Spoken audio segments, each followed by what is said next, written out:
Hey y'all, it's Steve again, Old Man Reads. I wanted to go ahead and discuss The Way of Kings. I mentioned in my newbie vid, or the newbie tag video, that I had just finished reading it about a week ago.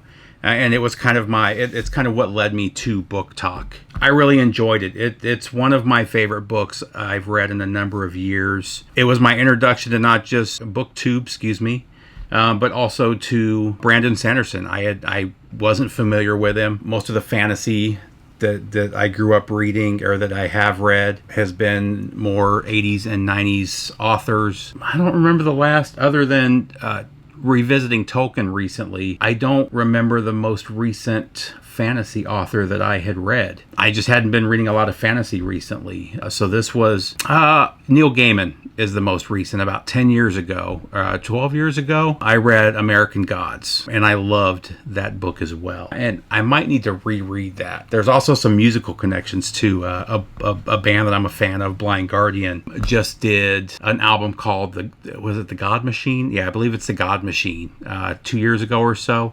And each of these songs was about a different god in literature, and one of the songs was called American Gods, obviously from the book American Gods. Anyway, back to The Way of Kings. As I mentioned, the way I found American Gods and the way I found The Way of Kings was I wasn't sure what to read, so I went to top 10 lists. I looked at a couple that I usually go to online and didn't see anything that jumped out at me. Ended up going on YouTube and finding a bunch of top 10 lists, and almost all of them, whether it was for fantasy or books in general or trilogies or collections, all mentioned the Stormlight Archive. So the fact that everybody listed that as number 2 or number 3 kind of piqued my interest. They also listed Robin Hobb. I've grabbed the first of her books. Who else did they mention? There's a few more who I've also grabbed books from as well, and they are in my stack of stuff to be read, and I'll do a video on that later. But I wanted to jump into this one. Like I said, I'm glad that I downloaded it on the Kindle first. I might have mentioned this in my last video. Had I saw this is the larger edition,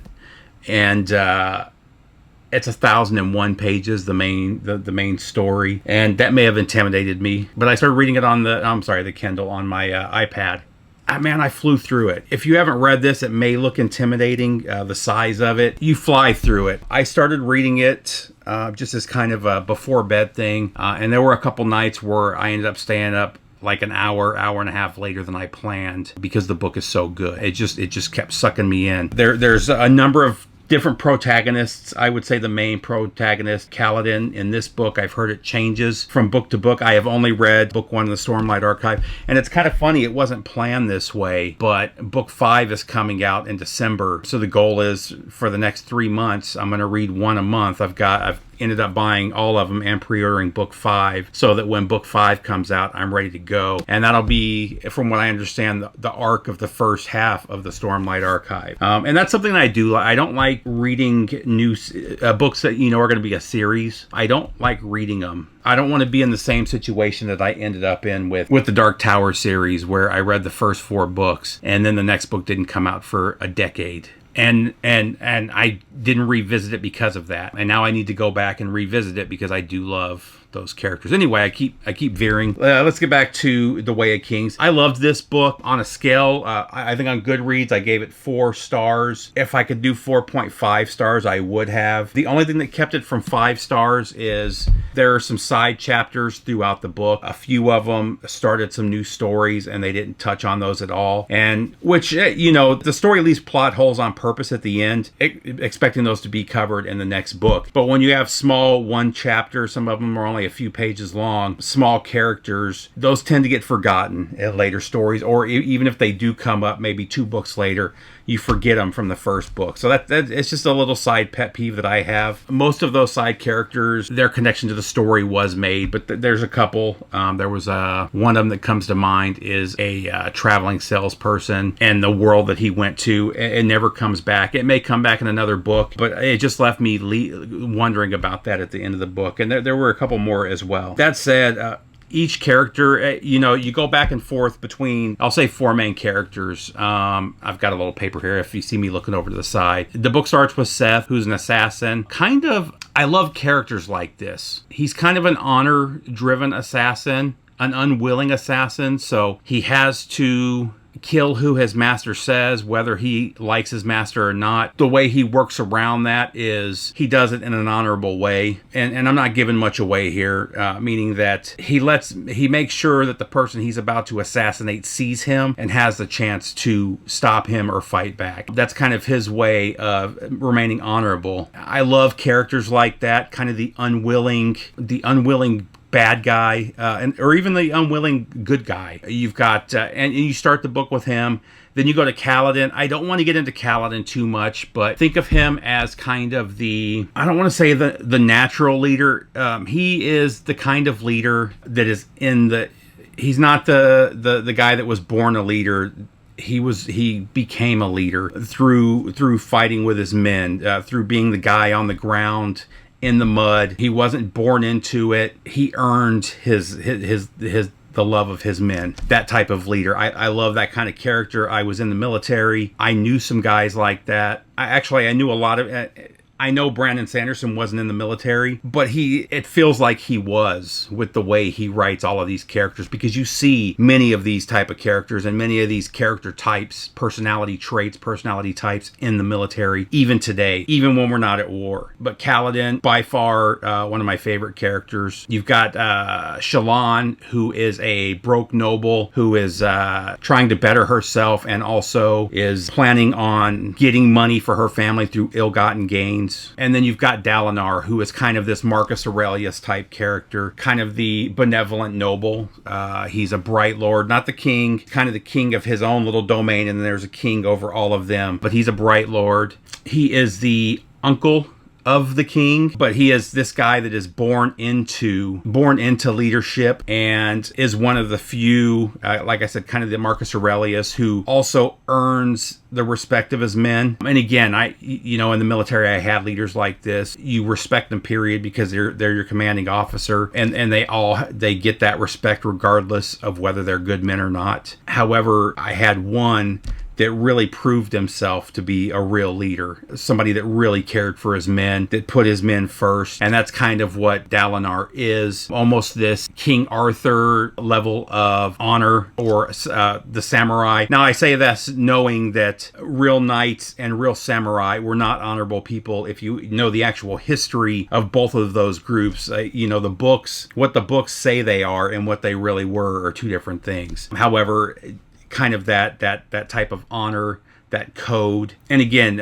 the benevolent leader, the Marcus Aurelius. One thing that kind of puts him above the Marcus Aurelius is Marcus Aurelius' son was a horrible person, and whereas Dalinar brings up his son to kind of be like him. So you have that kind of character. Another fantastic character. Now, I've tried to avoid any clues on what's to come in the future books, but I have seen a couple people say that Dalinar is kind of one of the best characters that they've ever read. He really blossoms into a fantastic character. So maybe he will become more of that Marcus Aurelius type figure. And then you've got a couple side characters. You've got Jasna, who Shallan, the broke noble, is working for and learning from, and who she will try to steal from. You've got Sadeas, who is another bright lord, kind of a king to his own fiefdom, and he's more of the leader who wants to win at any cost. It doesn't matter how many men die. It doesn't matter what means he has to take. For him, he wants to be on top. He wants to have the most money, the most honor, the most respect, the most love. And you see those type of people in the military too. If you want to watch a great movie about that, watch The Thin Red Line. I just watched that recently. Got one of the colonels who you can tell has not been in combat himself before this, but he's willing to throw all of his men to death for him to win the day and get the honor from the other generals and the other leaders. And there really is quite a bit of that in the military, not just in combat, just in general. So it's kind of interesting. I've known all of these type of people throughout my life, even the broke noble, the broke person that's willing to work their way into a situation, work their way up, and take what they want. It's amazing how many different stories are in here, and the way he interweaves them, he goes back and forth between them. There's a lot of foreshadowing. The character development in this book is fantastic. I mean, you feel like you really know all of the protagonists by the end of the book. Now, I've got some ideas about what's happening in the future too. I kind of envision a few relationships. I kind of knew early on that somehow Dalinar and Kaladin were going to meet up. You kind of saw that coming.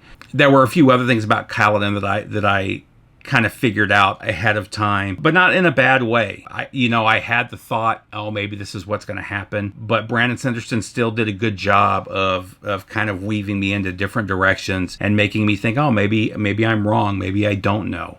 Overall, though, just a fantastic book. I'm planning on reading the second book beginning on Saturday, probably Friday night, actually. Friday, we're driving to Florida for the weekend, a long weekend with some friends out there. And I will bring the book with me for the trip and start reading it there. And I've heard that the second book is even better than the first, which I find hard to believe because, again, I thought this book was fantastic. Highly, highly, highly recommend checking this one out. I knew right away I liked it too. I've seen a lot of people say that it starts off slow. I didn't think so at all. The first chapter, I was hooked. Within the first 100 pages, I was really hooked. And actually, before I even hit the 500 page mark, I had already ordered the other three hardcovers and had already pre-ordered. Luckily, I pre-ordered it when I did because they did a short run of signed pre-orders. From what I understand, it was only like 3,000 total. And I was able to pre-order one of those. I saw like the next day that they were sold out. So really happy that I was able to get that. But as I mentioned before, because I wasn't originally going to buy these all in hardcover, but because I got the newest one, and the signed one is in this format, I had to get the rest of them in this format as well. So really fantastic book, though. Really look forward to the series. I just got my daughter. She was looking for something to read, and I had bought Mistborn. I didn't know that most people recommended reading Mistborn first until I was already halfway through this book, and I'm not going to go back and read Mistborn. I'll read the whole Stormlight Archive before I go back. So I went ahead and gave her that one, and she's just started that, and she's really liking that as well. So I also wanted to touch on the allegory of the Way of Kings. Quite a bit of allegory here. I went online to see what other people thought, and they were getting different things, which I thought was kind of cool too. So there is definitely some religious allegory here. A lot of people have mentioned that Brandon Sanderson is Mormon, and that the religious allegory has a very Mormon slant to it. I didn't get that at all. I got medieval Catholicism, kind of where the church ran everything during the well, probably more Dark Ages, the Dark Ages, but I got more of that, kind of a Knights Templar kind of thing. Also, like I said, a little bit of samurai. There's definitely a little bit of the Knights Templar in there. I also got the slavery angle to it. I saw a number of people, what are the characters? The Parshendi. So the Parshendi are kind of this slave caste, not really servant caste, I would say. They kind of, if you guys are familiar with Doctor Who, with the Ood, they're a race that can't operate by themselves. They need somebody guiding them, telling them what to do. And I kind of got that from the Parshendi. A lot of people said that it was an allegory to chattel slavery.